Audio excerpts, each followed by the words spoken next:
नमस्कार मित्रांनो, तुमचं सगळ्यांचं स्वागत आहे न्यूजपॅड इंडिया चॅनलवरती. मित्रांनो, व्हिडिओ तुम्हाला आवडल्यास नक्कीच लाईक, शेअर, कमेंट करायला विसरू नका.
नमस्कार. आपण न्यूजपॅड इंडियामध्ये तुमचं सगळ्यांचं स्वागत आहे. आणि मी आज अनिल आहेत, त्यांच्यासोबत आपण काही चर्चा करूयात. चर्चा आहे नीरा कशी काढली जाते. नीराची झाडं आपण पाहिली जातात थोड्या वेळापूर्वी.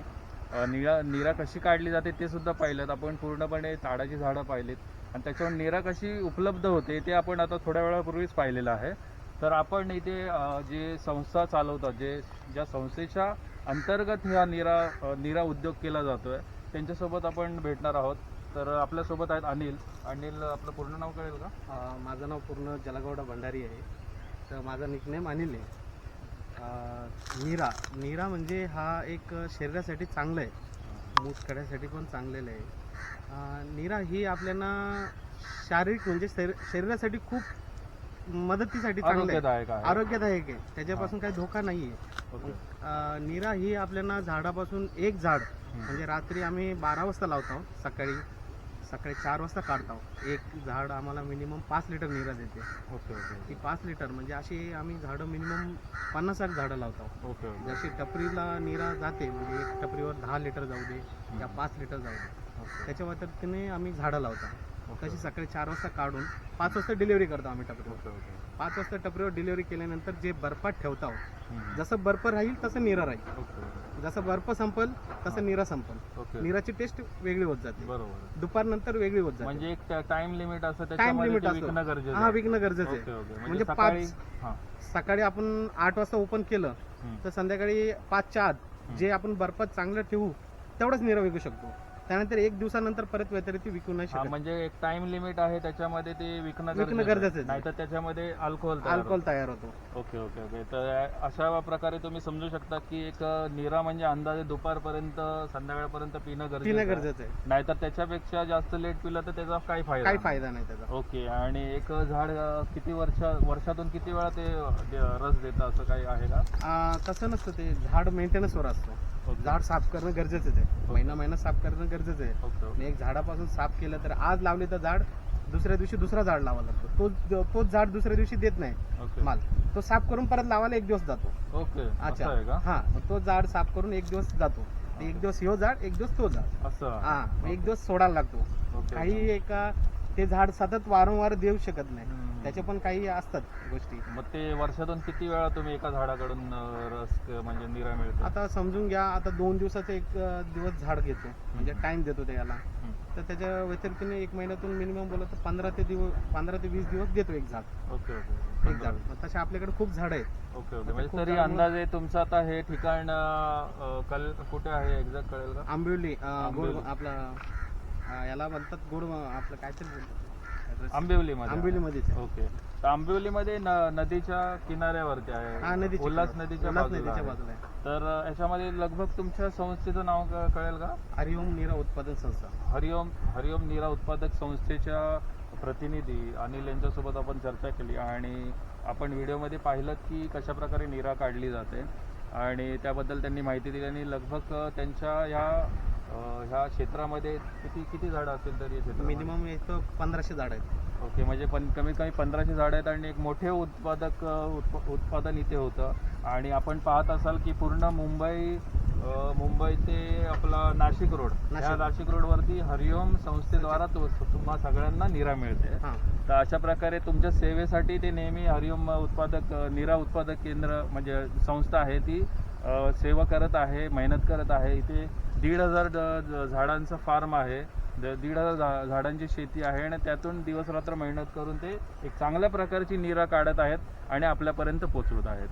अजून काय माहिती देऊ शकता काय झाडाबाबत? आपण झाडाबाबत बोलले गेले तर आपली ही जी ठाणा डिस्ट्रिक्ट आहे, ठाणा डिस्ट्रिक्टमध्ये ही आंबिवली गाव आहे. बरोबर. आंबिवली गावातून आम्ही ठाणा डिस्ट्रिक्टपर्यंत कुठेही माल पोहोचू शकतो. पण गव्हर्नमेंटच्या रूल्स प्रकारे बघितलं डिस्ट्रिक्टमधून दुसऱ्या डिस्ट्रिक्टमध्ये यावं नाही.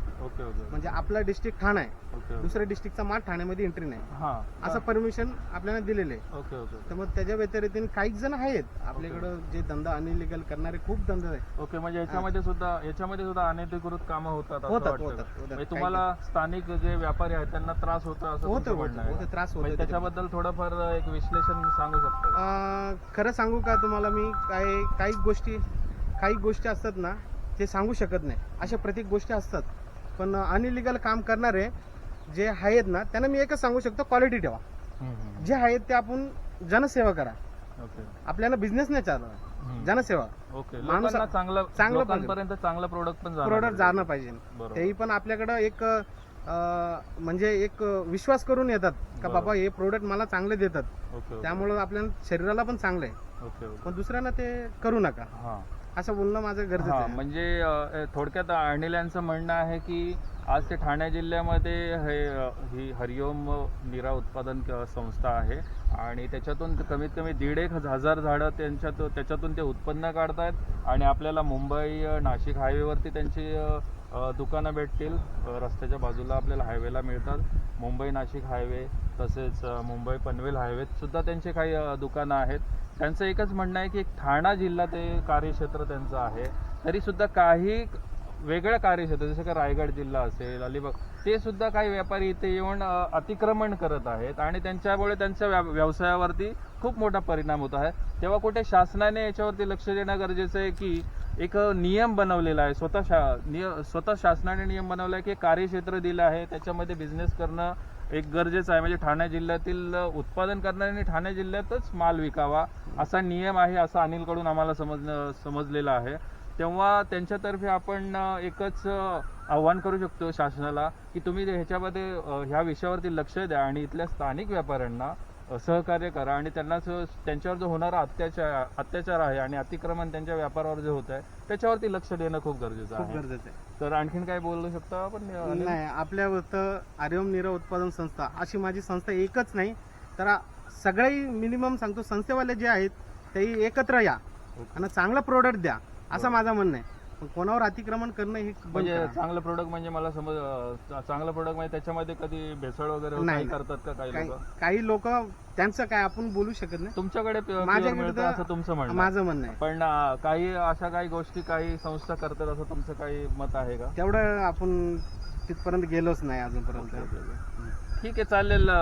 धन्यवाद. आपण अनिल आपल्यासोबत होते आणि तुम्ही पाहिलं की अनिलने खूप चांगली माहिती दिलेली आहे आपल्याला की कशाप्रकारे निरा काढली जाते आणि कशाप्रकारे त्याचं डिस्ट्रीब्युशन होतं आणि त्याचे काही नियमही सांगितले की कशाप्रकारे अतिक्रमणाने ते ग्रासलेले आहेत. त्यांनासुद्धा त्यांचा व्यवसाय करण्यासाठी प्रॉब्लेम होत आहे कारण त्यांचं जे कार्यक्षेत्र ठाणा आहे त्याच्यामधून त्या कार्यक्षेत्रात दुसऱ्या कार्यक्षेत्रातील काही व्यापारी घुसपेट करत आहेत, अतिक्रमण करत आहेत. त्यामुळे त्यांच्या व्यवसायावरती कुठेतरी गदा येत आहे. आणि सर्वात महत्त्वाची गोष्ट, हा प्रोडक्ट जो आहे निरा हे लगेच खराब होणारा प्रोडक्ट आहे. त्यामुळे जर एवढ्या 1,500 झाडातून किंवा आणखीन हजारो झाडं असतील त्याच्यातून येणारी निरा ही लवकर विकली जाणं गरजेचं आहे. सकाळी काढली की दुपारपर्यंत विकणं गरजेचं आहे आणि ते जर नाही झालं तर खूप मोठं नुकसान होऊ शकतं त्यांना. तेव्हा कुठेतरी शासनाने याच्यावरती लक्ष देणं गरजेचं आहे आणि होणारं जे अतिक्रमण आहे आणि ह्या होणाऱ्या व्यापाऱ्यांना जो त्रास होतोय, जसं हरिओम संस्था इथे आहे, तशा अनेक संस्था असतील, तर अशा संस्थांना त्रास होणाऱ्या त्रासाकडे शासनाने, एक्साईज डिपार्टमेंटने सुद्धा आणि पोलीस यंत्रणेने सुद्धा लक्ष देणं गरजेचं आहे.